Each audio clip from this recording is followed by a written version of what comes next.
বিশ্ববিদ্যালয়ের রেজিস্ট্রারের নির্দেশে অনশনরত ছাত্রছাত্রীদের হাসপাতালে নিয়ে যাওয়ার জন্য পুলিশ বিশ্ববিদ্যালয়ে গেলে বাধা দেন একদল ছাত্র। পুলিশের কাছে বাধা পাওয়াতেই ছাত্রদের উপর সামান্য লাঠিচার্জ করতে হয় বলে আজ জানান রাজ্য পুলিশের অতিরিক্ত ডিজি আইন শৃঙ্খলা চয়ন মুখোপাধ্যায়।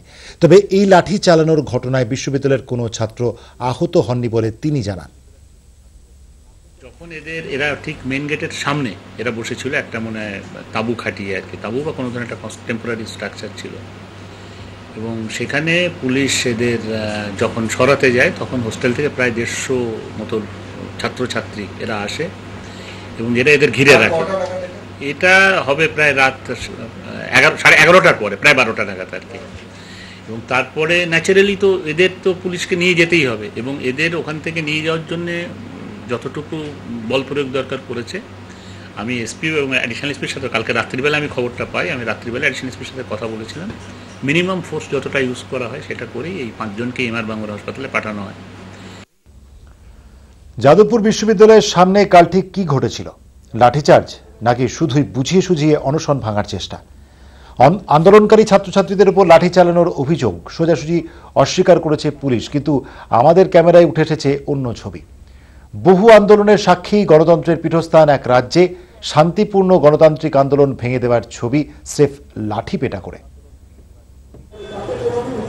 6 জুন থেকে শুরু অনশন আন্দোলন তুলে নিতে যাদবপুর বিশ্ববিদ্যালয়ের উপাচার্য অশোকনাথ বসু ফেটসুর ছাত্রছাত্রীদের দফায় দফায় অনুরোধ করেন। অভিযোগ, তাতে কাজ না হওয়ায় কাল বিশ্ববিদ্যালয়ের রেজিস্ট্রার রজত বন্দ্যোপাধ্যায় যে করেই হোক আন্দোলন ভেঙে দেওয়ার জন্য নিজে চিঠি লিখে প্রশাসনকে অনুরোধ জানান। সেই মতো কাল গভীর রাতে বিশ্ববিদ্যালয়ের সামনে উপস্থিত হয় পুলিশ।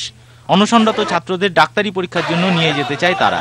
প্রথমে শান্তিপূর্ণভাবেই শুরু হয় আলোচনা।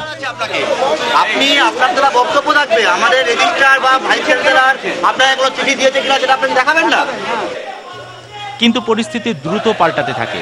ফোনে উপাচার্য ও রেজিস্ট্রারের সঙ্গে যোগাযোগের চেষ্টাও করেন ছাত্রছাত্রীরা। অভিযোগ, উপাচার্য ফোনই ধরেননি, আর রেজিস্ট্রার সাফ জানিয়ে দেন এত রাতে তার পক্ষে ঘটনাস্থলে উপস্থিত হওয়া সম্ভব নয়। ব্যাস, আন্দোলনকারী ছাত্রছাত্রীদের উপর ঝাঁপিয়ে পড়ে পুলিশ ও কমান্ডো বাহিনী। শুরু হয় লাঠিচার্জ।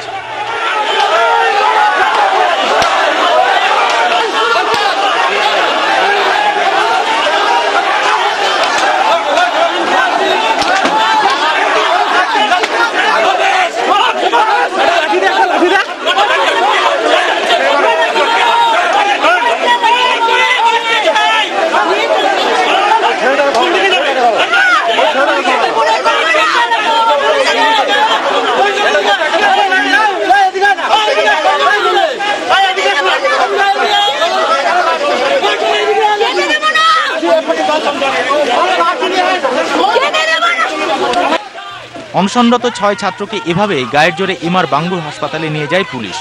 কোথায় নিয়ে গেল স্যার? কোথায় নিয়ে যাওয়া হলো স্যার? ওদের হসপিটাল।